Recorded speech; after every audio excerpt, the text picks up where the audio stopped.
네, 2020 전주 독서대전 작고 작가 세미나를 시작하겠습니다. 안녕하세요. 전주문화재단 김선정입니다. 반갑습니다. 네, 이렇게 뜻깊은 독서대전에 전주문화재단이 함께하게 되어 영광입니다. 독서대전과 함께하는 전주문화재단의 전주 백인의 자화상은 전주를 연고로 활약하는 원로 및 작고 예술인의 숭고한 예술적 가치를 조명하고 있습니다. 2012년부터 약 70여 분의 예술인을 기록해오고 있습니다. 오늘은 독서대전에서 준비하는 작고문학인 세미나의 세 번째 자리죠. 2018년에는 이정환 선생님을, 2019년에는 박동환 선생님을 조명했습니다. 이번 2020년은 전북의 문예 부흥을 일으키신 시인 백양촌 신근 선생님에 대해서 조명해보고자 합니다. 1916년에 부안에서 태어나신 백양촌 선생님은 해방되던 해 문화동호회를 결성해서 전북 문화인 연맹을 조직하셨고요. 전북의 문학 발전에 초석을 놓았습니다. 또한 아동문학의 중흥에도 헌신하셨는데요. 전북 아동교육연구회를 결성하셨고 월간 파랑새를 발행하셨고요.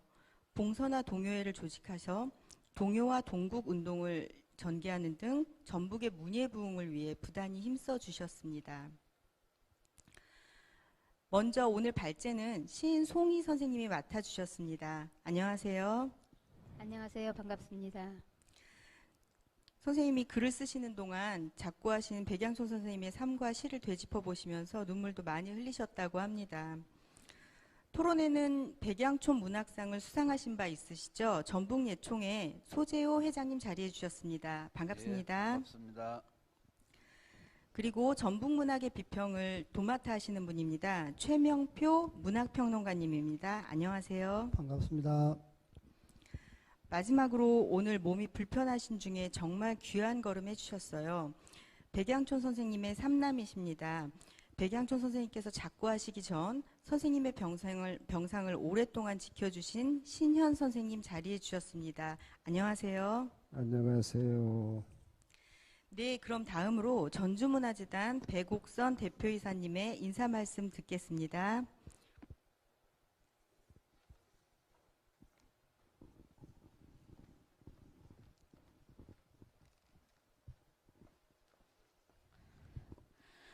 여러분 반갑습니다. 전주문화재단 대표이사 백옥선입니다.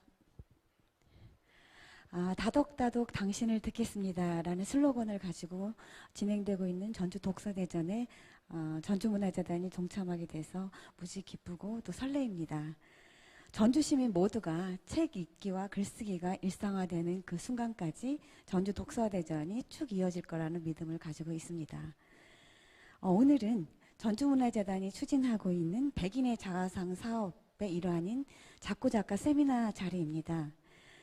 전주문화재단이 추진하고 있는 전주 백인의 자화상 사업은 전주가 배출한 기라성 같은 작가를 재조명하는 사업입니다. 전주의 연고를 가지고 활약했던 원로 작가와 작고 예술인들의 눈부신 활약, 또 그들의 숭고한 예술적 가치를 재조명하는 자리인데요. 후배들이 발로 뛰고 또 심층 인터뷰를 통해서 그야말로 체록하는 작업이 이 사업의 어떤 핵심이라고 말씀드릴 수가 있습니다. 이 자리는 전주 독서대전을 맞이해서 올해 백인의 자화상에 선정되신 고 백양촌 선생님을 집중 조명하는 자리입니다. 백양촌 선생님을 재조명하기 위해서 먼 과거의 기억을 소환하는 과정에서 만감히 교차해 주신 송희 발제자님, 그리고 토론에 참여해 주시는 우리 소재호 전북예총 회장님, 그리고 최명표 문학평론가님, 또 유족 대표이신 신현님께 깊은 감사를 드립니다. 또 헌정 공연에 참여해 주신 박정훈 교수님, 구국회 대표님께도 진심의 말씀을 전해드립니다. 특히나 전주 독서대전을 준비해 오신 전주 덕진 도서관 관장님이신 장미경 관장님의 직원들분께 진심으로 깊은 감사의 말씀을 전합니다. 모쪼록 역사의 질곡 속에서 전북 문단의 초석을 일구시고 또 르네상스를 이끄셨던 백양촌 선생님의 삶과 문학의 세계를 재조명하는 이 여정에 많은 분들이 동행해 주실 것을 부탁드립니다. 감사합니다.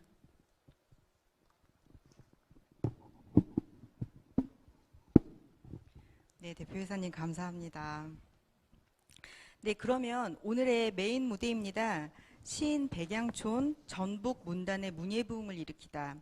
세미나의 시작을 위해서 진행을 송희 선생님께 넘기겠습니다. 송희 선생님. 네, 소개받은 시 쓰는 송희입니다. 올해는 백양촌 시인이 작고하신 지 18년째 되는 해입니다. 오래된 스승인 백양촌 시인을 조명하게 되어 감회가 깊습니다. 백양촌 선생은 1973년 제가 성심여고에 입학하여 스승과 제자로 만났습니다. 자그마한 키에 낯빛이 곱고 단아한 모습이 어제처럼 생생합니다. 이런 인연으로 선생의 긴 여정을 탐미하여 정리하는 일을 맡게 되어 영광이며 선생의 깊은 내면을 알아가는 과정이 되었습니다.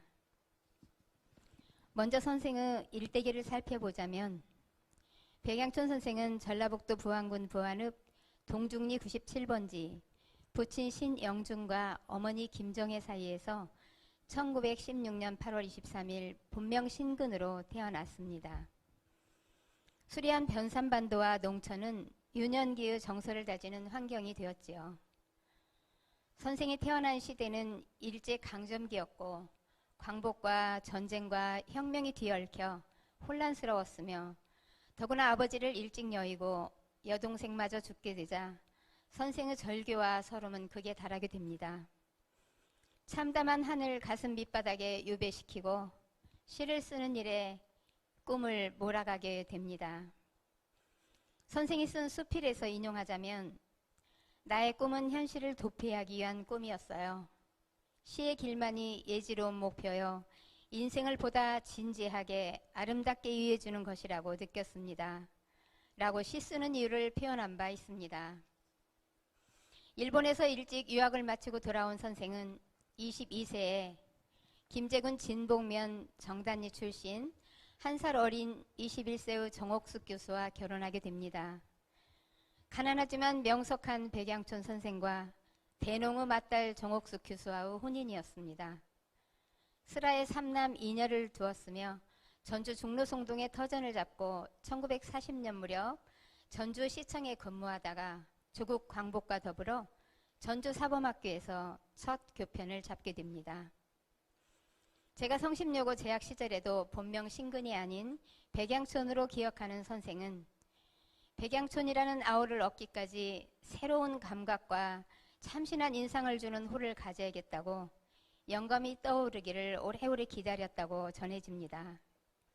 어느 날 차창 밖으로 포플러가 선 마을이 너무 아름다워서 포플러가 선 마을이라는 그런 뜻을 평생 내가 간직해야겠구나 하고 백양촌이라 짓게 되었다 합니다. 선생님 수필의 한쪽을 보면 그 이름을 얼마나 사랑했던지 내 죽은 뒤 누가 내 무덤에 작은 묘비라도 세워준다면 본명 신근 대신 백양촌 여기 두었도다 라고 부탁하고 싶은 이름이다라고 밝히기도 했습니다. 정치적 사회적 질곡 아래 놓여있던 일제강점기에도 간간히 작품을 써온 것은 가까이 부안의 신석정 시인과 친분이 두터웠던 영향이 큽니다. 선생이 석정 시인에게 보낸 편지글에 보면 아저씨라는 친근한 호칭이 등장하기도 하죠. 그런 어두운 시대 속에서 꾸준히 자신만의 문학 수업을 쌓아오던 백양촌 선생은 1945년 8월 광복이 되자 김해강, 김창술 등과 함께 전북 문화동호회를 결성하여 지방문학의 뿌리를 심었습니다. 선생은 도내에서 간행되는 모든 일간지와 잡지에 평론을 비롯하여 시, 동요, 수필 등 주옥 같은 작품들을 발표하면서 본격적인 문학 활동을 시작했으며 그 다음에 46년 5월 원일간 예술에 동방의 아침이 당선되자 시인으로 더욱 자리를 굳혔습니다. 1947년 4월에는 전라신보사 중책인 편집부 국장으로 자리를 옮겨 문화면을 확장시키며 문학에 대한 열정을 더 쏟게 됩니다. 삼례중학교에서 1년 반 정도 근무하다 1950년 10월에 전북일보 상임 편집 고문 겸 논설위원으로 다시 발탁되어 그 능력을 더 발휘했습니다. 특히 문화면에 화요 문해란을 특설한 것이 주변 작가들에게 고정 발표 지면이 주어져 작가들의 작품 활동이 크게 활성화되었습니다. 그 즈음 태백신문에서는 신석정 시인의 주도 아래 토요시단이라는 게 있었는데요. 두 신문사 문화면이 작품 발표 광장으로 이 지역 새로운 문의 부흥을 일으키게 되었습니다. 그 뒤 중앙문단에 진출한 대부분의 문인이 이 문화문을 거쳐 갔습니다. 김혜성 시인이라든가 홍석영, 이병훈, 정렬, 최승범, 허소라, 이기반, 김민성, 황기련 등의 시인이 이때 막 떠오르던 신인들이었습니다.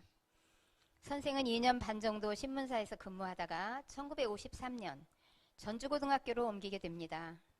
김혜강, 신석정 시인과 함께 재직하면서 문예반을 활성화시키고 많은 문학도를 문단에 진출시킵니다. 또한 서정주 선배 시인과 함께 후학 양성에 심혈을 기울여 최일남, 김혜성 시인과 같은 작가들을 한국 문단에 배출시켰습니다. 전주고등학교에서 6년 반을 근무하고 1959년 11월에 저희 모교인 전주 성심여고로 이직하여 마칠 때까지 21년을 재직하셨으며 학계와 언론계를 오가며 후학을 양성하고 문화예술을 부흥시키는 데 혁혁한 공을 세웠습니다. 그 즈음에 1959년 말부터 21년간을 사립인 성심여고에 정착하여 근무하게 되었는데요. 이때가 지역문단의 임원을 맡아 왕성하게 활동하고 기여한 시기입니다. 한국문인협회 전북지부가 1962년 결성되어 초대 지부장은 김혜강 시인이 맡고 선생은 제2대에서 4대 지부장을 역임하였습니다. 지부장 후반에는 전북 예총 제5대 회장직을 겸임하여 예총 잡지 창간호를 발간하고 전북 예총호 노래를 작사하는가 하면 예총호 발자취는 물론 지방문단의 기틀을 잡는 데 크게 기여하였습니다. 1966년 전주문화사 문학부분을 수상하고 1975년 전주지사 지필을 끝내며 문단 활동을 거의 완성하게 됩니다. 1979년에 병을 얻어 1980년 12월에 전주 성심여고를 사임하게 됩니다. 후에 24년간의 길고 긴 투병 생활을 하다 2003년 6월 2일 작고하셨으며 선생이 원하던 곳 청평호수가 내다보이는 양평군 천주교묘지 한켠을 벽에 삼아 긴긴 안식에 드셨습니다. 시집 한 권 내지 않은 중에 투병 생활을 하자 주변 제자와 작가들이 서둘러 전 작품을 묶어 1989년 시 전집과 수필 전집 각각 1권씩을 상제했습니다. 또한 큰아들 신건 부부가 적극 참여하여 백양촌 문학상을 제정하여 2002년까지 돌아가시기 전에 14회 수상하였습니다. 유난히 깨끗하고 맑고 순수하고 싶어했던 시인 백양촌 선생이 그렇게 가셨습니다. 고향 부안을 노래한 백양촌 부안군민의 노래비가 부안군 서림공원에 세워져 있고 개화도 간척지 기념시는 개화도 현지에 비가 있습니다. 돌아가신 후에 부안댐 문학동상과 전주 덕진공원에 시비가 건립되었습니다. 다음으로 백양촌 선생의 문학적 철학을 살펴보자면 일단 선생이 탄생한 1916년은 일제강점기 불안과 암흑의 시대였죠. 혼란스러움과 갈등의 연속이었습니다. 그나마 바다와 농촌 풍경 속에서 자연 친화적 정서가 유년의 밑거름이 되었고 선생 가까이 석정 시인이 계신 것이 행운이었습니다. 석정 시인을 정신적 문학적 모태로 삼은 선생은 15세부터 시와 수필을 쓰게 되는 동기로 작용합니다. 해방 후 이 지역에는 신석정, 서정주, 김혜강 시인 등의 이름을 드러냈었는데요. 특히 석정 시인을 흠모하여 석정 시인의 시를 통해 삶과 작품에 큰 위로를 받게 됩니다. 백양촌 선생의 수필 전집 중 시 창작 지도편 일부에 외국인 작가를 세세하게 언급한 부분이 있는데요. 자기의 처녀작을 나오기 전에 무려 7권의 소설을 습작으로 썼다는 발자크, 자신에 대한 엄격한 작품 태도를 좋아했습니다. 또한 창작의 소재가 된 장소를 100번 다녀왔다는 에밀 졸라의 진지한 열정에 반하기도 하며 그런 근거로 짐작해보면 은근함과 선생이 가지고 있는 진지함, 묵묵함 이런 태도들은 선생의 정세에 맞아 큰 공감을 얻었던 것 같습니다. 또한 그런 맥락으로 선생님은 수필에 잠깐 언급한 바가 있는데요. 나도 해방 전부터 덜어 썼으니까 한 권쯤은 책은 꾸릴 법했지만 굳이 서두르지 않았다. 어느 노사백은 시를 안 쓰는 시인이라고 나를 일컬었으리만큼 나는 내 작품을 남 앞에 내놓기를 꺼려왔다 라고 밝힌 바 있는 부분이 그런 맥락에서 공감이 됩니다. 여러 작가들이 엿본 선생의 시세계를 간단하게 요약하고 넘어가겠습니다. 원영갑 평론가는 그 평에서 백양촌 시인은 이제까지 노력의 대가로 벌어들인 그 알무 사회적 재산들을 오히려 권리적거리게 여기며 지식이라든가 사회적인 그의 뜻을 전하기는커녕 오히려 그러한 사회적 관념을 따돌리고 빠져나간다. 이렇게 평한 바가 있고요. 이기반 시인은 시평에서 백양촌 시인은 외로움을 외로움으로 괴로워하거나 아픔을 아픔으로 신음하거나 시름을 신음으로 한숨 짓고 눈물 짓지 않고 엄숙하고도 강렬한 극복 의지를 지니고 있는 시시무 미학이다. 이렇게 표현한 바 있습니다. 또한 이명재 평론가는 평후 마무리에서 백양촌 시인은 석정의 버금갈만치 한결같은 민족 정서로서 때묻지 않은 목가풍의 서정성을 발표해왔다. 열띤 사회의 시류 속 수렁에 빠져들지 않고 당대 시단을 정화하고 경계해주는 역할도 했으며 젊은 문학도들의 올바른 시운동에 미친 영향이 많았으리라 라고 거론하기도 했습니다. 또 마지막으로 여기 나와 계시는 최명표 평론가의 말씀을 빌리자면 전북 작가 열전에서 다음과 같이 밝힌 바 있습니다. 사실 백양촌 시인의 문학 출발은 동극에서 시작되었다. 1막짜리 극본 이겼네 이겼네를 1936년 동아일보에 2회에 걸쳐 발표했다. 그가 추구하는 문학은 한없이 소박하고 담백하다. 시인이기 전에 동시인으로 봐야 마땅할 정도로 그의 작품은 순결한 시슴에서 우러나온 것들이 태반이다 라고 평한 바가 있습니다. 선생은 파랑새나 연맥, 백합 앞에서 강향수, 장마속에서 등의 역작을 중심으로 160여 편의 시와 70여 편의 수필을 남겼지요. 제가 만난 선생의 작품들은 마치 청길 깊은 우물 속에 현실의 참담함과 암울과 절망을 깊게 유배시켜 놓고 그 속에서 퍼올리는 간절한 그리움 같아서 많이 먹먹했습니다. 이쯤에서 이호원이라는 작품의 1년을 잠깐 낭독하고 싶습니다. 유원 어느 산골인지 그건 알아서 무엇하리. 내 누워있는 곳 조국의 푸른 하늘이 이불처럼 덮이고 조국의 붉은 흙이 요처럼 깔렸으면 아무것도 이젠 묻지 않으리. 내 그 피 맺힌 유언이 무엇인가를. 이게 1년인데요. 왠지 우리들의 유언과는 다른 것 같아서 제가 발췌해 보았습니다. 나의 소년이라든가 소녀의 눈망울, 안나 등을 그리워하며 지금도 어디선가 푸른 꿈을 꾸고 계실 선생님을 상상합니다. 이것으로 선생의 생의 일부를 마무리합니다.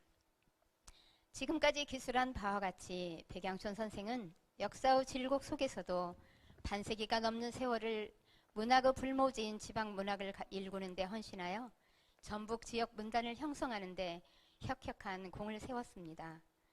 향토 문학을 지킴은 물론 전북 아동문학연구회를 주도적으로 결성하여 전북 아동문학의 선구자적 역할을 한 바는 큰 업적이라 봅니다. 잘 조명되지 않은 동시나 동극 부분도 발굴하여 시대적 자료가 되길 촉망합니다. 자신의 이름이나 명어보다 단체와 지역 공동체의 번영을 도모했던 선생의 선진적인 태도는 길이 이 세대에 더욱 추앙되어 후학들에게 본이 되어야 한다고 여깁니다. 이제야 선생을 조명하게 된 것은 무척 늦은 감이 있습니다. 지금 살아계셨다면 춘추 105세인데요. 선생과 함께 문학활동을 했던 문우들이 살아있을 때 조명했더라면 더욱 생생한 글을 남길 수 있었을 텐데 많이 아쉽습니다. 다행히 네 분의 유족이 있는데요. 그 중에 막내 아들은 신현 선생을 모시게 되었습니다. 지금 우리가 누리고 있는 탄탄한 전북문단의 한 밑둥에 선생의 혼이 주춧돌이 되어 있음에 고개 숙여 깊은 감사의 절을 올립니다. 이상입니다.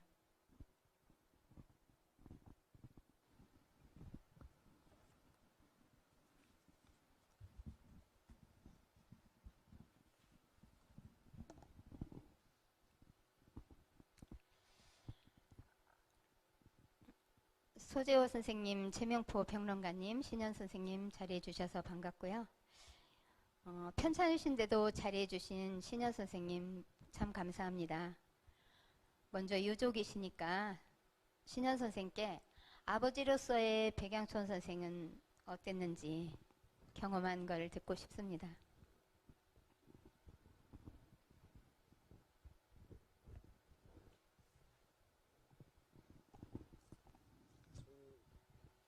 송희 선생님과 나누었던 얘기 외에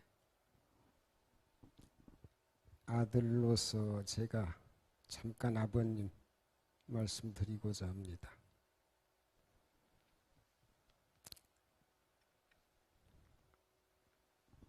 저는 시문학엔 워낙이 문외한이라서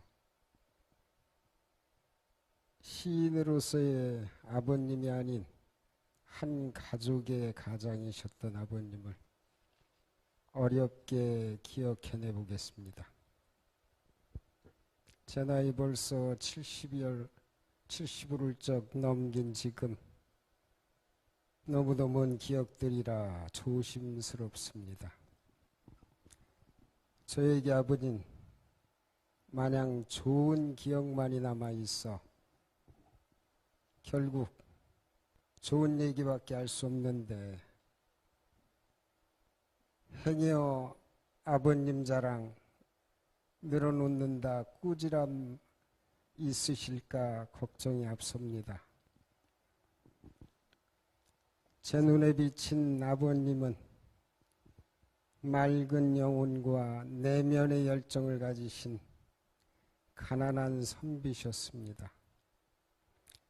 한복 두루마기를 즐겨 입으신 단아한 모습은 우아한 멋으로 아름답기까지 하셨죠.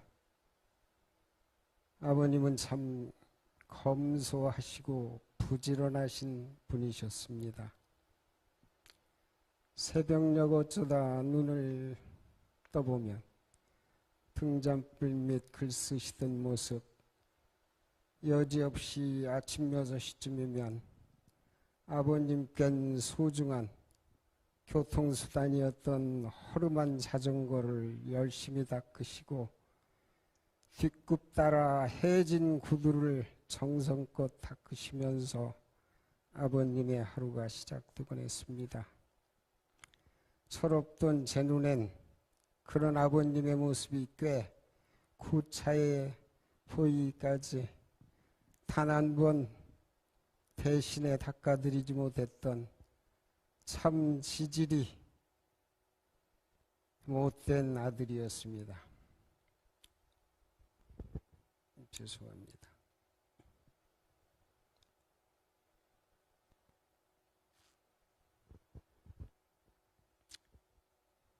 자식 오남매 서울 유학 보내느라 가난한 선배님 등골이 휘셨을 텐데도 어쩜 그렇게 밉도록 인자만한 편안함이 항상 같이 하셨는지. 자식들에겐 아버님은 항상 넉넉하셨고 헌신적이었으며 공정하셨습니다. 개천에서 용이 난다던 그 가난했던 시절, 또 부모님 말 잘 듣고 공부 잘하는 자식들이 효자라 여겨졌던 시절, 1등만을 놓치지 않던 누님, 형님, 그분들께는 그리도 무심했던 아버님은 대학을 3번씩이나 낙방했던 말썽꾸러기 저에겐 왜 그리 많은 관심과 사랑을 주셨는지. 부족한 아들도 깨물어 아픈 손가락이었음을 먼 훗날 자식을 키우면서야 깨달음이 있었으니 이 어리석음 용서하소서.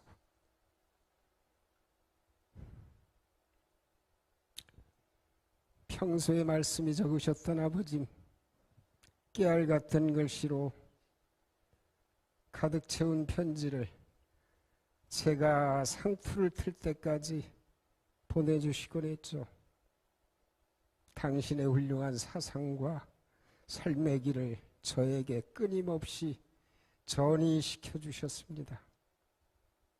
가끔은 살아가면서 만일 제가 아버님의 아들이 아니었다면 그 망나니 나는 지금쯤 물음표를 던져보곤 합니다.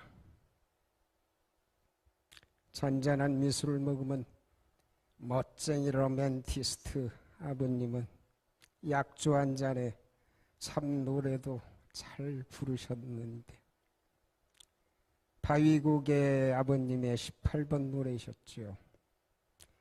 펜플렛보다 더 애절하고 슬프기까지 한 아버님의 휘파람 소리가 들린 듯합니다. 아버님은 휘파람도 참 잘 부셨어요. 그립습니다, 아버님. 아버님 글귀 중에 풍진 많은 세월 밀고 가는 악착이 없어 짓누르는 가난과 고된 세월 살다 가신 아버님, 죄송합니다. 보고 싶습니다. 지루에 쓸 얘기 들어주셔서 감사합니다.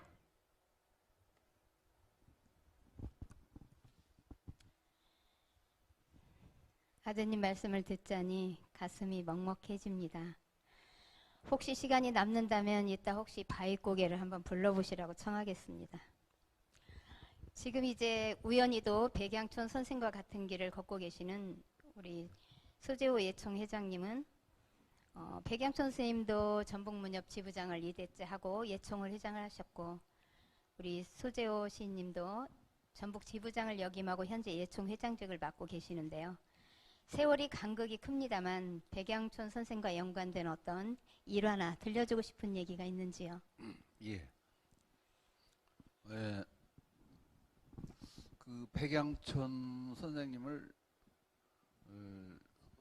설명할 사람이랄까, 경험 또는 교류했던 전주에 현재 살고 있는 분들 거의 없어요. 그래서 저는 그 아주 젊은 시절에 선생님 그 작고 하시기 전에 한 10년간은 뵀어요. 해마다 그 아까 말씀드리는 백양촌 문학상 시상식에서 그분의 가족들도 뵙고 그런 영광을 누렸죠.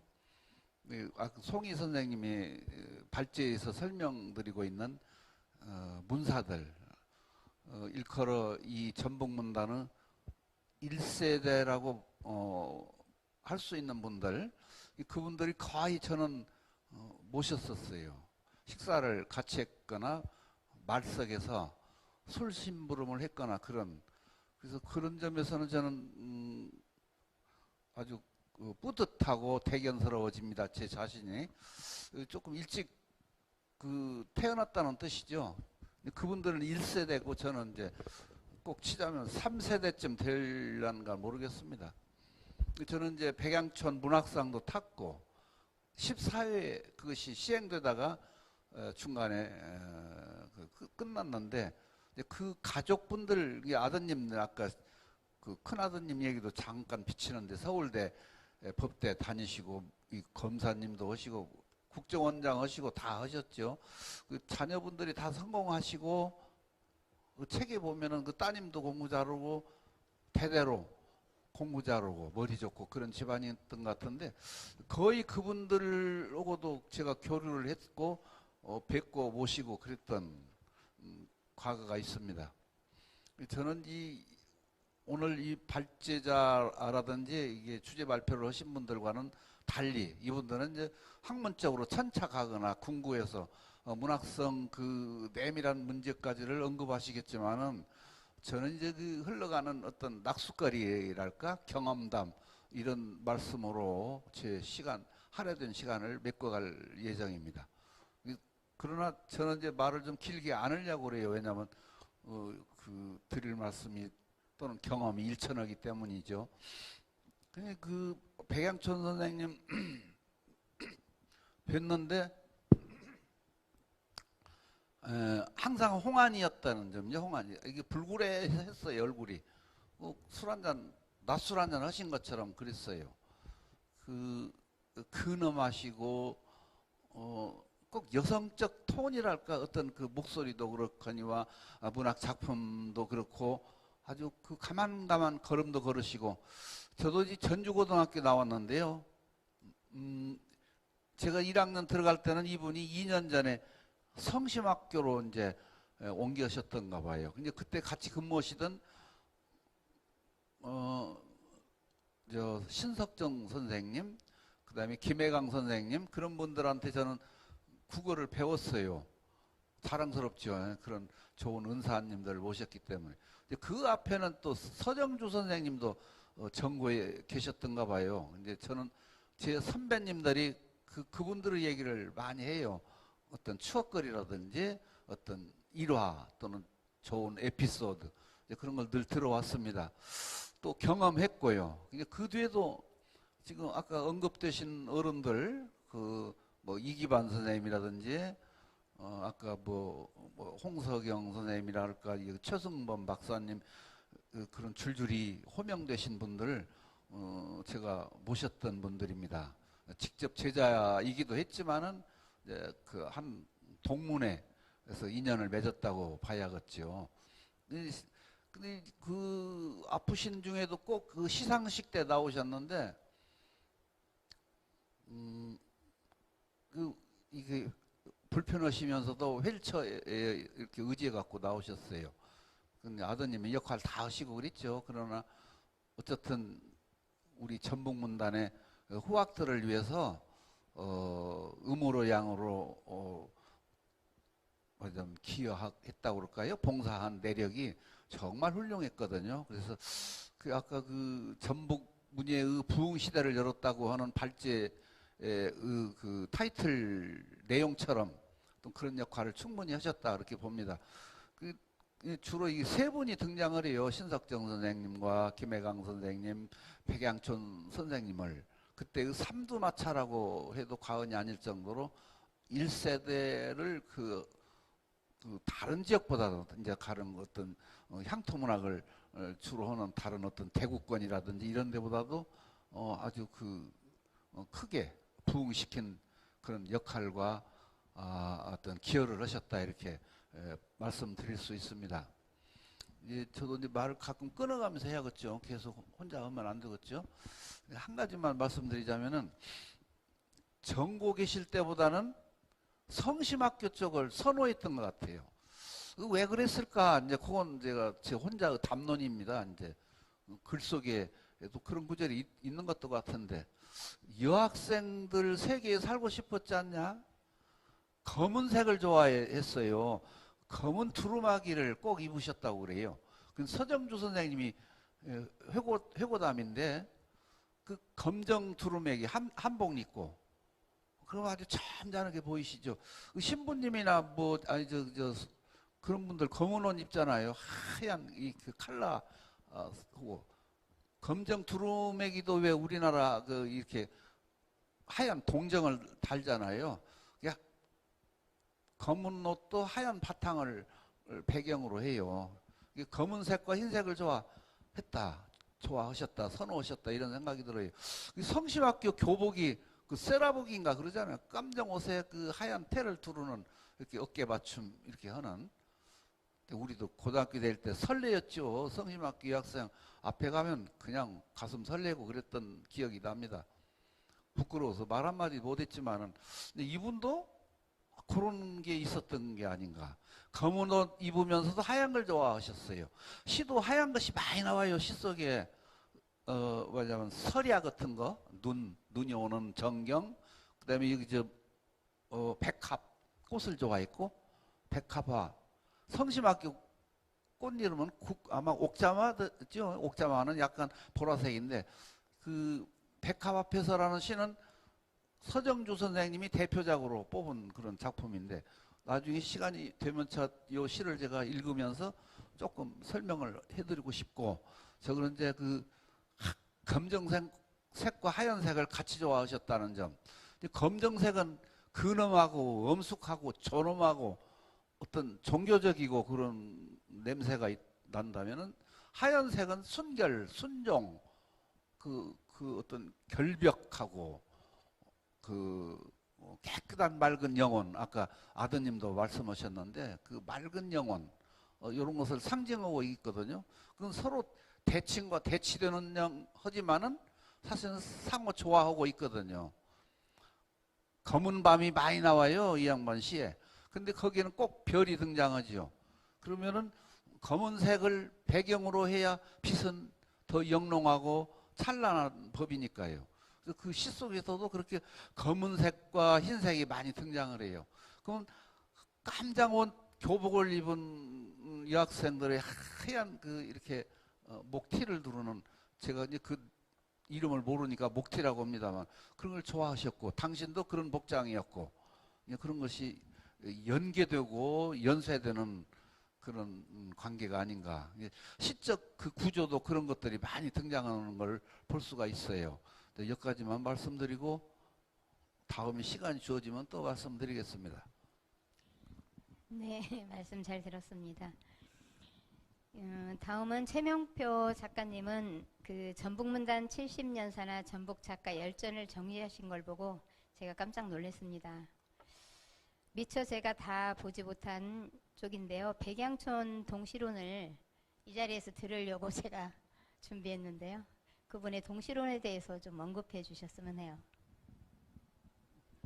예,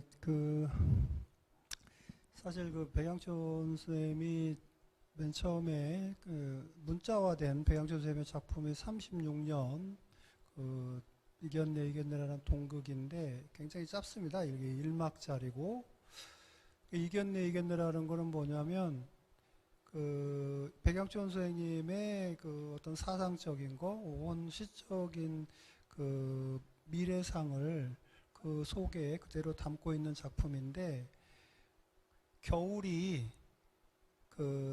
봄을 자꾸 못 오게 이렇게 막는데 봄이 그 겨울을 이기고 이 지상에 봄의 세계가 펼쳐지는 이야기입니다. 굉장히 짧아요.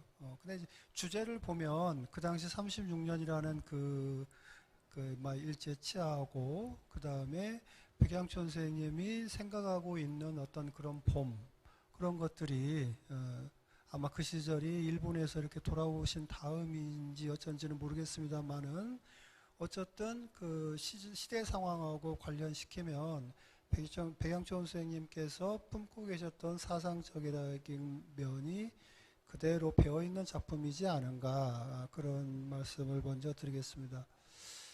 그 최초 작품이 중요한 이유는 그 이후로 백양촌 선생님의 작품을 꼭 이렇게 눈여겨 읽으시면 아까 하얀색이 주로 많이 나온다 이렇게 말씀을 하시는데 송희 선생님께서 지금 발표하셨던 그 발제문에 보면 백양촌 선생님께서 나의 꿈은 현실을 도피하기 위한 꿈이었어요.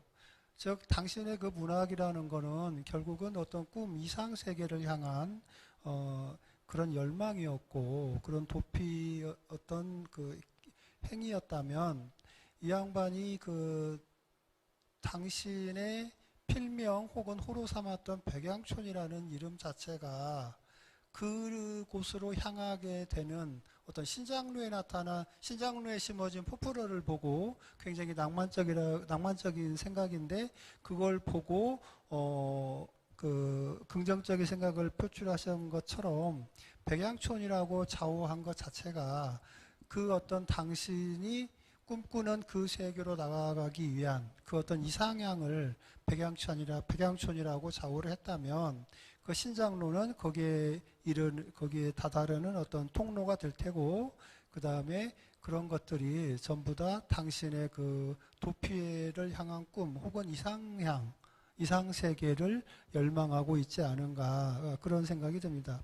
그러면 그런 그 빛깔이라는 거는 결국은 아까 이견내에서 나오는 것처럼 굉장히 그 밝고 당신의 이상만 생각하고 있는 거니까 그 원영갑 그 평론가가 말했다시피 아니면 이기반 시인이 말했다시피 그 백양촌 선생님의 작품에는 당신만의 고유한 세계를 향한 그런 글들이 눈에 띈다는 것이 요체일 텐데 그렇다면 그런 것들이 모두 다 처음부터 끝까지 초지일관되어서 백양촌 선생님의 그 어떤 시심을 형성하고 있고 그런 것들이 그 아까 소재우 회장님께서 말씀하신 그런 백합이랄지 이런 하얀색으로 이렇게 은유가 되어서 백양촌 선생님의 그 시세계를 결국은 동심에서 출발한 그 동심으로 돌아가는 당신의 묘비명을 백양촌이라고 이렇게 새기고 싶다고 할 정도로 그렇게 말씀을 하셨으니까 그래서 동심에서 출발해서 동심으로 회귀하는 그런 삶을 사셨다면 시를 쓰셨다면 결국 그분의 삶 자체도 일체의 설명이 필요 없이 굉장히 담백하고 그 다음에 그걸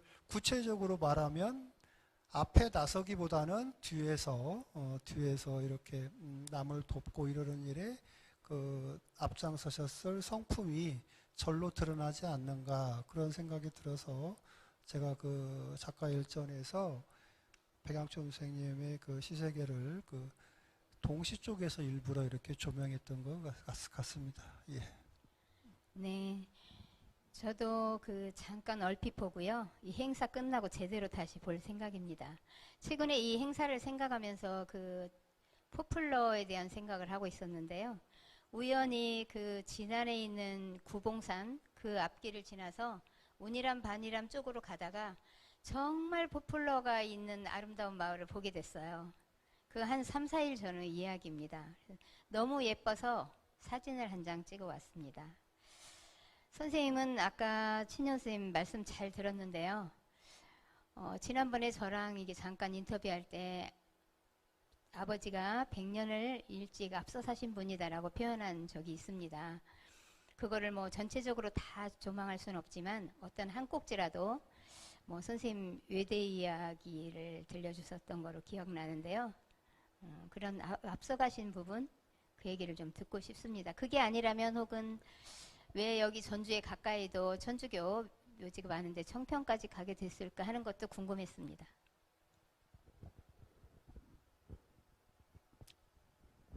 세 번 낙방하고 2차 대학인 외국어 대학을 지원했을 때 그 시절에 외국어 대학에 대한 그 정보가 없었습니다. 그래서 그 시절엔 진학책이라는 걸 이렇게 펼쳐놓고 보는데 사실 정보도 없고 떨어지다가 준우기가 들어서 중간쯤 되는 이 외국어 대학이 세계 각국의 그 어학과가 있습니다. 이태리학과가 만만한 게 아니라 좀 이게 카트라인이 그래서 그 푯마루에 앉아서 그 시절엔 제수 삼수 오면 절을 가려고 배낭을 짊어지는데 우편물이 와서 보니까 외국어 대학 원서를 그 누님이 보내주셨어요. 근데 외국어 대학을 이 시골에서는 그 시절에 잘 몰랐습니다. 아버님 말씀 그 낸중에 그 시쳇말로 먹고 살려면 일본어과나 영어학과가 좀 낫지 않겠느냐. 3번 떨어진 불효자식이 그 영어학과를 들어가게 됐던 그 작은 얘기들이 있었고 아버님은 또 제 앞날에 대해서 걱정을 많이 해주셨습니다. 제가 월남전쟁 2번 다녀왔는데 대견해 하셨습니다. 제대할 때쯤 제 간에는 하도 아버님이 안쓰럽다랄까 해서 저 지방 국립대 가면 그때는 등록금이 굉장히 쌌거든요. 외국어대학에 하숙비오면 아버님이 너무 힘드신 것 같아서 철들은 척 하느라고 전북대 어느 대학을 얘기해서 미안합니다. 국립대학을 편지로 이렇게 전학을 하겠습니다. 영문학과를 했더니 아버님이 제가 이제 제대 직전에 외국어 대학을 찾아가셔서 자료 수집을 통해서 보니까 그 시절에 박정희 대통령 시절에 수출 드라이브 정책으로 외국어 대학이 막 뜨고 있었습니다. 세계 각국의 언어학과들이 있었고 그 수출이 최고의 우리 그 산업화 시대에서는 도움이 됐기 때문에 외국어 대학이 뜨고 있었던 막말로 모든 거 원하는 대로 다 해줄래니 뭐 어서 가시라고. 마침 전주고등학교 제자께서 어떤 그 어드바이스를 잠깐 해주셔서 아버님이 이렇게 힘드셔도 저한테 그냥 외국 대학을 다니도록 해주셨던 앞을 제 미래를 걱정해 주시던 아버님이셨습니다.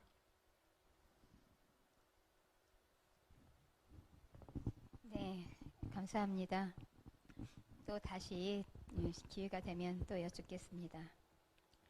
선생님은 아까 그 백합 앞에서 작품론을 조금 말씀하시려다 못했는데요. 예. 연계돼서 한번 말씀 더 해주시죠. 다시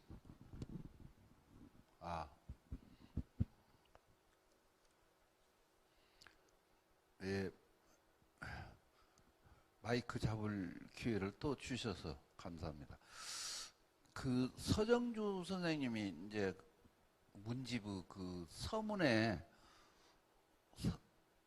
백양촌 선생님을 순결한 천사주의라고 그랬어요. 그분이 서정주 선생님이 만든 말인지는 몰라도 그런 이미지가 보였던 것 같지요. 순결한 천사주의라고 그랬어요. 그 시를 다 제가 연구하고 깊이 알지는 못합니다만 약간 자연주의적이고 서정시이며 또 민족의 아픔도 읊고 있고 그 이기반 선생님은 뭐 부끄러움의 미학 뭐 이런 말씀도 부끄러워한 내용들이 있어요. 조국을 잃은 것에 대한 그런 고백이랄까 자기 심층 심리에 우러나는 표현이죠. 부끄러움이 막 있어요. 근데 그건 소녀적 부끄러움이라기보다는 어떤 민족적 나라를 잃은 백성으로서의 부끄러움. 근데 제대로 대접받지 못하는 젊은 시절을 보내면서 사실은 적국의 심장에 가서 공부를 한 일제 때 거기 가서 유학도 했고 이게 얼마나 갈등이 많았겠어요. 자기 주장을 널리 펼 수도 없었고 권리나 의무를 수행할 수도 없는 나라를 잃은 백성으로서 또 그 적국 나라에 가서 공부를 하고 돌아오셨단 말이에요. 여러 가지 그 어떤 무의식 세계까지도 아주 그 의무란 어떤 생각들이 간직되어 있으리라고 봅니다. 그런데 이 시에 이런 것이 많이 나와요. 외롭고 높고 쓸쓸한. 여기요 백석 시인이 써먹은 시거든요. 근데 그 어원을 높이 아주 좌우에서부터 찾아보니까 그 보드레르 시에도 그거이 나와요. 외롭고. 근데 가난하고 외롭고 높고 쓸쓸한. 참 이게 근데 이것이 요새 와서는 안도현 시인이 요걸 써먹었어요. 그래가지고 자기 시집 이름까지를 그렇게 썼어요. 가난이란 말은 이분은 또 들어가 있는데 가난하고 외롭고 쓸쓸한데 왜 높다란 말이 들어가는가? 높다는 그 한 상관 속에 섞이지 않는 그 개념 뭐지요. 진짜 높고 외롭고 쓸쓸하고 고독하고 뭐 침울하고 우울하고 이런 것들은 같은 속성인데 정서상 높다란 말이 거기에 안 어울리는데 왜 쓰는가? 그 시인적인 고고함 뭐랄까 현실을 토파해서 높여내는 어떤 견인, 승화, 정화 그런 의미를 담고 있지 않는가 이런 생각을 해봤어요. 제 생각이에요. 근데 그 높더란 말이 거기에 들어가 있어요. 근데 이것이 에밀 졸라나 발자크 시 영향을 많이 받았다 이렇게 아까 송 시인이 설명하고 있는데 당시는 그런 고백이 있었죠. 그런데 시를 쭉 보면은 윤동주의 참외록 그 부끄러움이 많이 나오거든요. 그리고 별 해는 밤에 깜깜한 밤중에 별을 보면서 독백하는 내용 역시 여성적 톤이죠. 그게 그런데 그러면 아까 발자크나 에밀 졸라보다는 오히려 윤동주나 아까 신석정 선생님 영향을 많이 받았다는 거는 뭐 자명한 일이고 고향도 같았고 성씨도 같았고 아마 영월신씨 같은 집안이 아니었는가 모르겠어요. 아저씨라고 호칭했고 약 10살 터울이었던 것 같은데 17년에 태어났고 이분은 석정 선생님은 1907년에 태어났어요. 7월 7일 날 태어나서 칠석날이라고 그래서 이제 그 칠자가 연속되고 그러는데 그러면 약 10년 터울이거든요. 아저씨로 섬기면서 또 영향을 받았고 그랬지 않냐. 그래서 그런지 빙하라는 말도 이제 여기 등장하고 백합 앞에서의 푸르른 달빛이 빙하처럼 고요히 흐르는 밤. 백합을 얘기하면서 꼭 왜 밤이 등장하는가? 그 밤의 폐쇄성, 어둠의 어떤 패치판 어떤 환경 이런 것들이 거기에 다 내포되어 있지 않냐 하는 생각을 가져봐요. 그래서 어쨌든 그런 여러분들의 아까 백석까지도 얘기했고 가장 그래도 영향을 많이 받은 분은 신석정 선생님이었을 것이다 이렇게 봐져요. 정서가 거의 흡사해요. 그 먼 나라를 알으십니까? 석정 선생님의 대표시 교과서에도 나왔고 그런데 여기도 그 아까 최명표 평론가님께서 말씀하신 어떤 이상향 운운하는데 먼 데 있는 고향 지금 바로 눈앞에 있는 목전에 있는 고향이 아니라 먼 데 있는 고향 조국을 잃은 백성으로서 그 고향은 이제 주권이 회복된 조국을 의미하겠죠.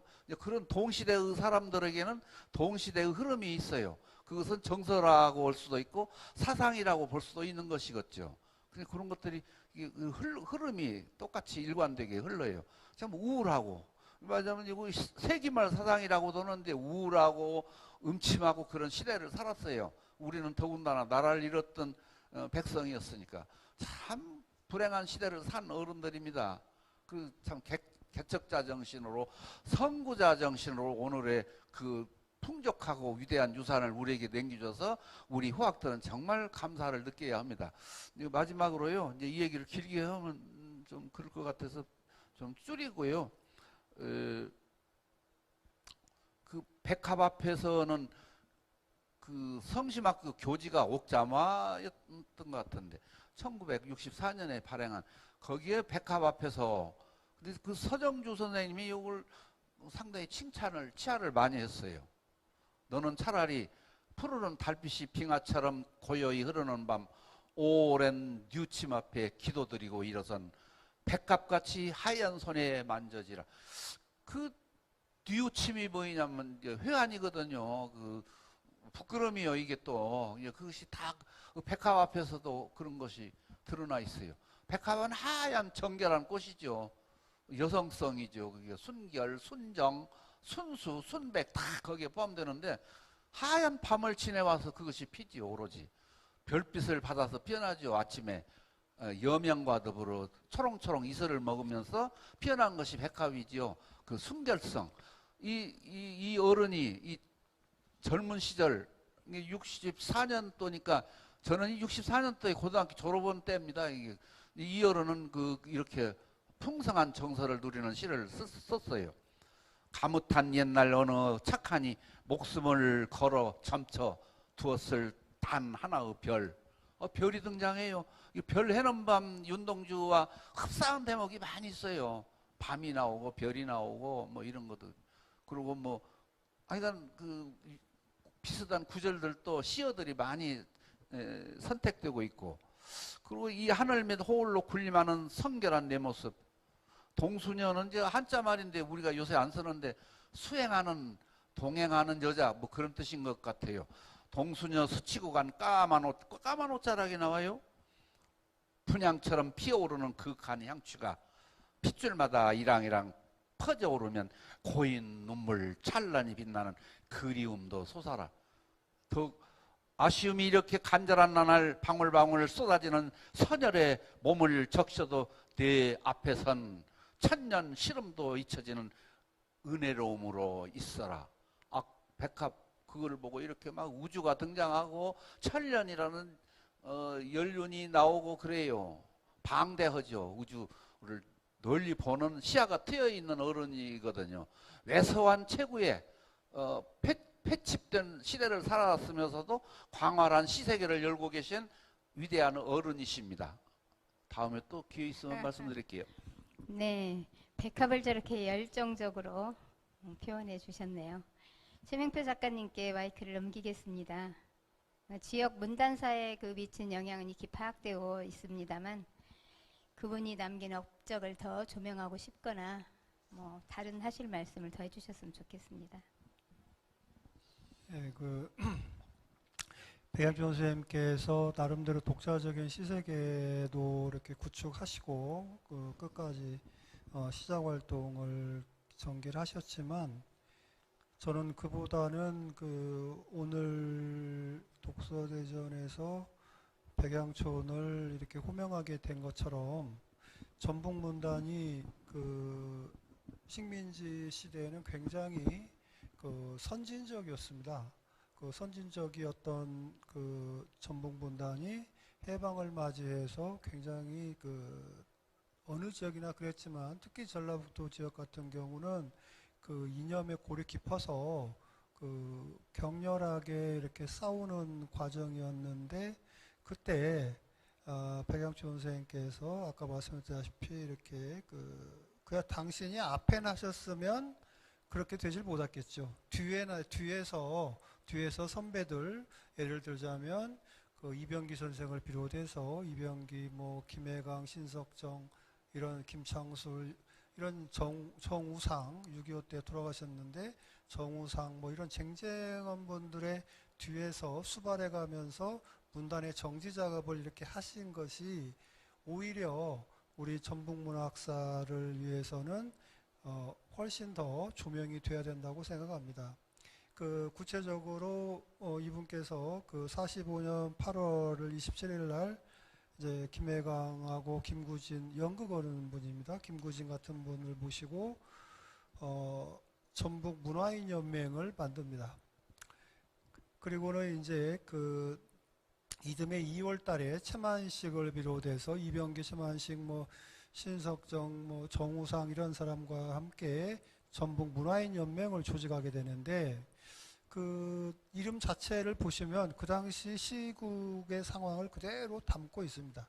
연맹이란 말이 잘 들어가요. 연맹, 동맹 이런 말들이 45년 8월 15일부터 50년까지 정전이 되기 전까지를 해방 전국이라고 하는데 해방 전국에 또 유독 많이 쓰이는 말들이 연맹, 동맹 이런 말들입니다. 그래서 전북 문화인 연맹을 조직하게 되는데 그때 이제 어른이 누구냐면 가람 이병기 선생이십니다. 가람 이병기 선생께서 여기 양사제에 계시면서 전북대학교의 초대 인문대학장을 하시죠.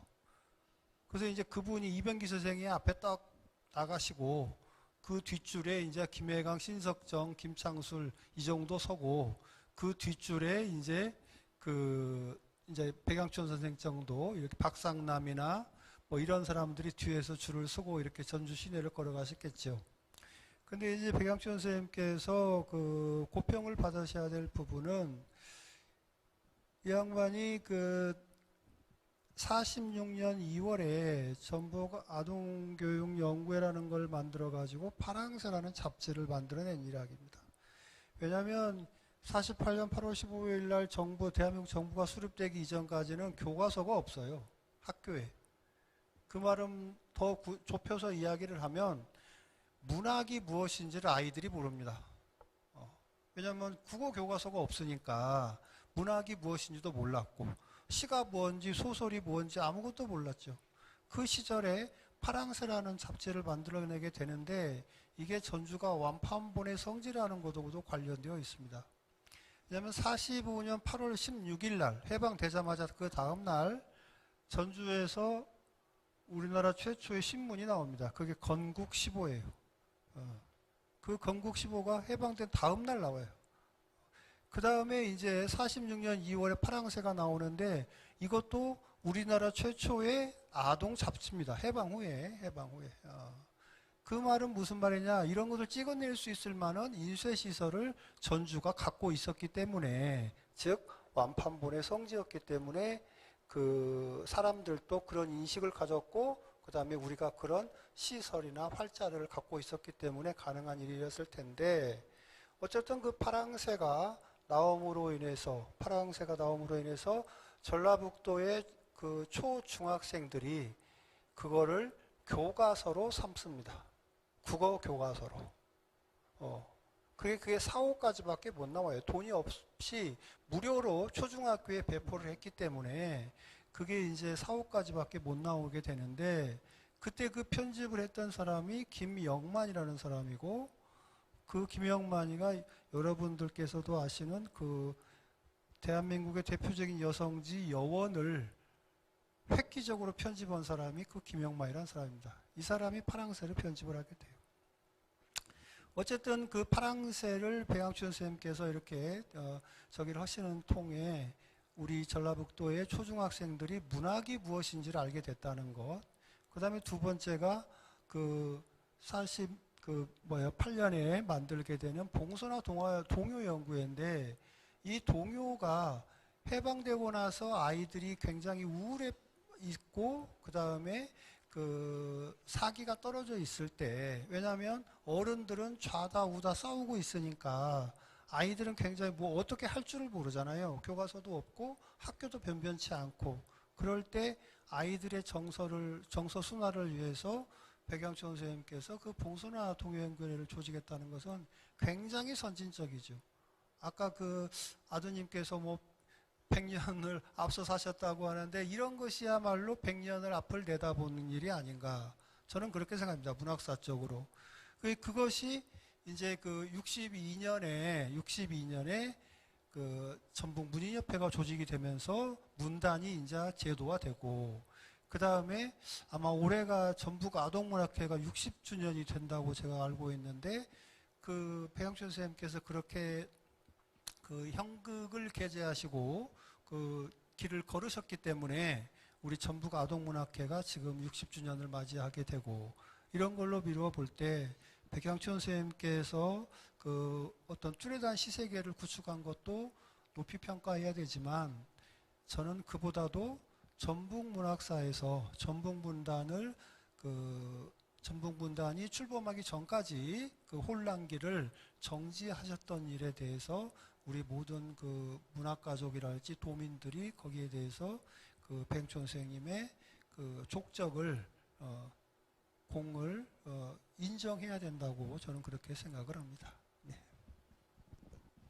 네, 정말 다시 한번 잘 들었습니다. 그런 부분에 대해서 최 작가님이 워낙 꼼꼼하게 정리하신 게 많아서요. 이 자리를 빌어서 꼭 그 봉선화 동요회 말씀도 듣고 싶었는데 잘 들어서 다행입니다. 혹시 그 시간이 얼마 남지 않았을 것 같은데요. 우리 유족이신 신현 선생님은 뭐 또 더 전해주실 말씀이 있으신지요? 아니면은 아까 말씀하시는 거 보니까 워낙 잘 하시던데요. 아버지가 좋아하는 바위고개를 혹시 한 소절이라도 들려주시면 괜찮죠? 어떠세요?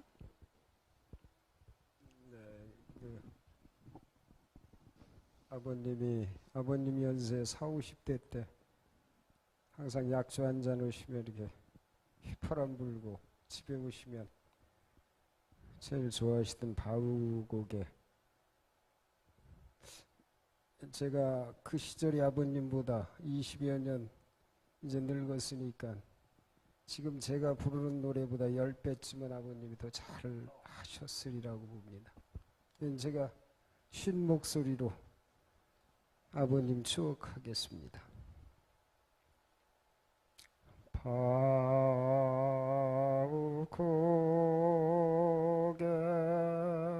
언덕을 혼자 넘자니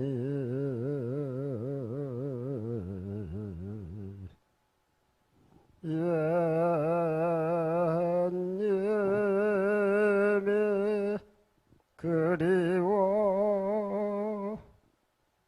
눈물 납니다.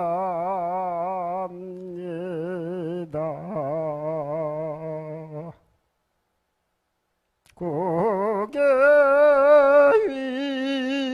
위에 숨어서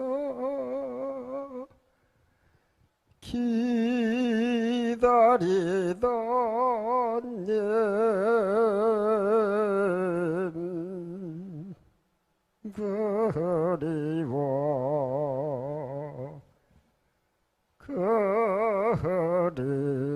그리워 눈물 납니다.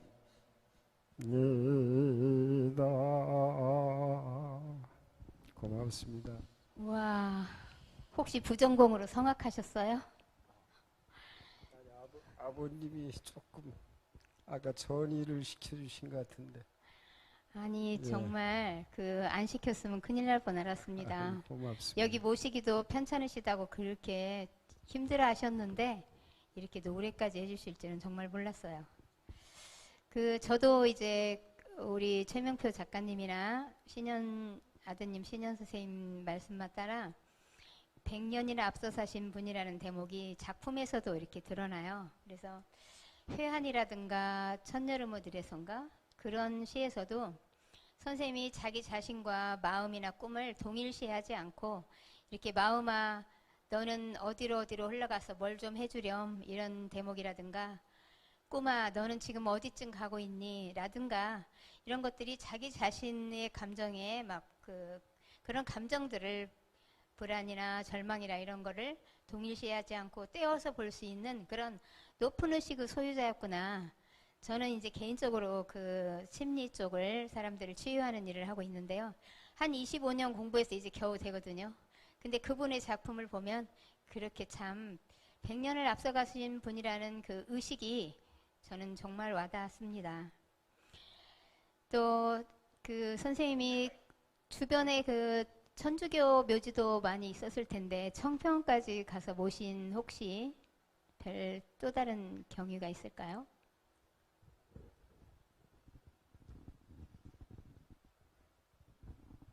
저희 작고하신 형님이 모태 효자십니다.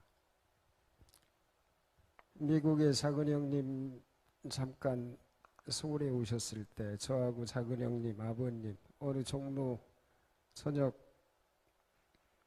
음식점에 식사하시다가 땀을 비오도 들리시면서 이 의자에서 이렇게 무너지셨거든요. 서울대학병원에서 한 달을 체크해봤는데 뭐 의식도 없고 이제 돌아가신다고.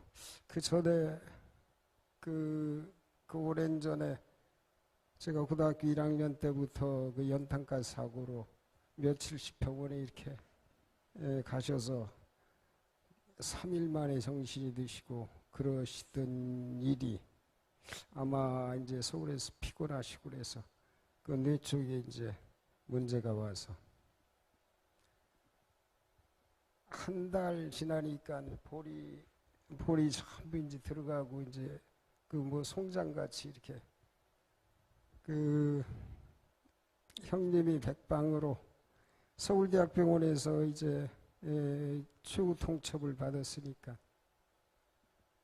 들쳐업고 한 달을 전국을 돌아다니시면서 어느 무어가라면 무어가인 침쟁이를 어느 젊은이가 그 침쟁이로부터 침을 맞고 일어서셨는데 그 침을 6개월을 형님이 아버님 들쳐업고 그 침을 맞으셔서 6개월이 지나서 아버님이 우뚝 서셨어요. 쓰러지기 전에 그 건강하셨기 때문에 이제 형님이 팔당댐 앞에 그 양지바를 아주 명당인데 거기에 터를 잡아놓으셨습니다. 그래서 아버님, 어머님 합장하시고 몇 년 전 돌아가신 그 천하의 효자이신 형님도 그 앞에 그 세 분이서 거기 지금 안식을 하고 계십니다. 네, 잘 들었습니다. 네, 이제 거의 마무리할 시간이 되었습니다. 이번 전주 작고작가 세미나가 시발로 우리 백양촌 선생의 그럼 채 조명되지 않은 부분이 더욱 더 조명이 되어 전북 문단사에 더 큰 빛이 났으면 좋겠습니다. 그러면 유족 대표로서 결국 선생님이 한 말씀 하고 마무리해야 될 것 같으네요. 짧게 그냥 감사 인사 정도 해주셔도 되겠습니다. 존경하옵는 소재호 예총회장님, 최평표 문학평론가님, 전북문인협회 이사 송혜시인님, 저에게 잊혀진 먼 기억 속에 아버님 백양촌을 새롭게 조명해 주시고 숨겨진 많은 기록들도 찾아 훌륭한 토론해 주시어 그 가치를 드높여 주셔서 자식으로서 큰 감사드립니다. 소중한 이 자리를 특히 아버님을 추억할 수 있는 이 시간을 만들어 주신 전주문화재단 관계자 여러분의 노고에 머리 숙여 심심한 감사드립니다. 고맙습니다. 감사합니다. 이것으로 전주 작고작가 세미나 백양촌 선생에 대한 모든 토론을 마치겠습니다. 감사합니다. 감사합니다.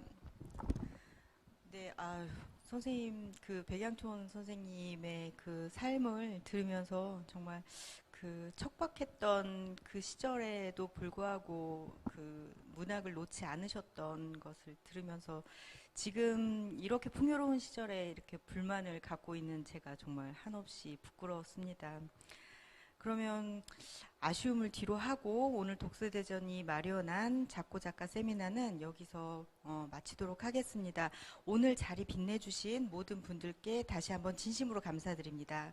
감사합니다. 네, 오늘 이렇게 뜻깊은 자리에 헌정 공연 준비했습니다. 백양촌 선생님의 시에 전주대학교 김광순 명예교수님께서 작곡해 주신 향수와 강을 이어서 들어볼 텐데요. 노래는 테너 박정우님, 그리고 피아노는 구국혜님의 연주로 듣겠습니다.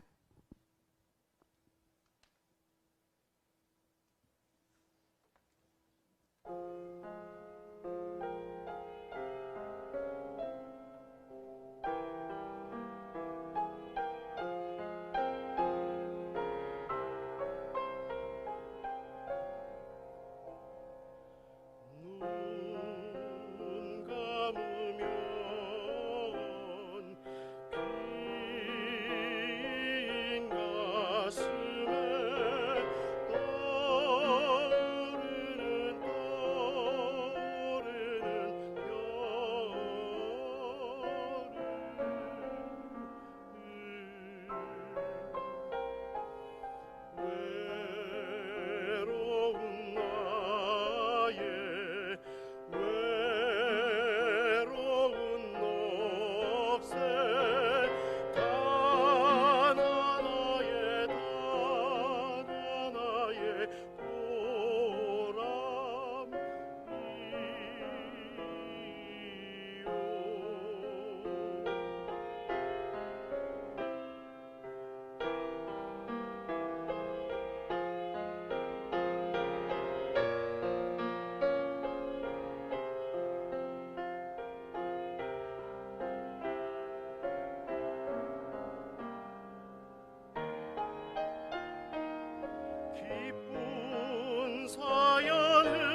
내게서 던져진 운명 아쉽게 부담고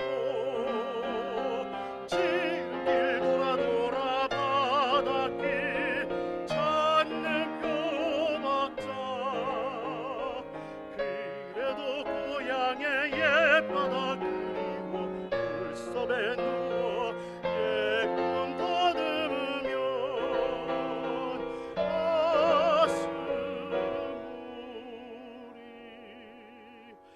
가슴에 파고드는 파도 소리 물속에 누워 내 꿈 더듬으면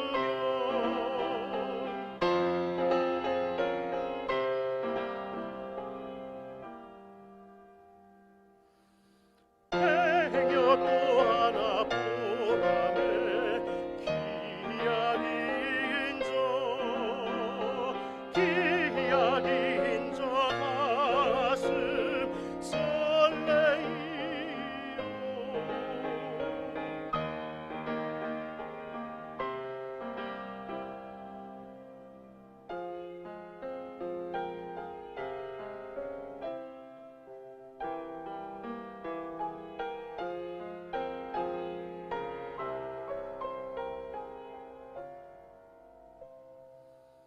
벼랑 진달래 피고 다시 아침 열리면 내 막혔던 가슴을 열어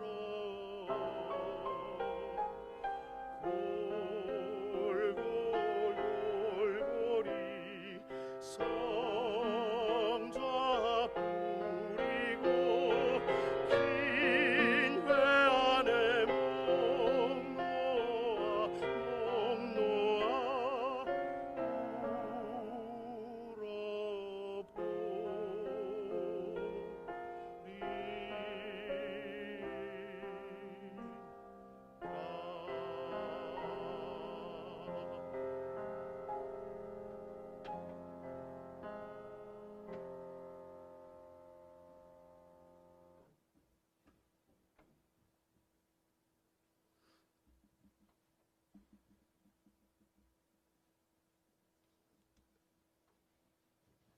울어보리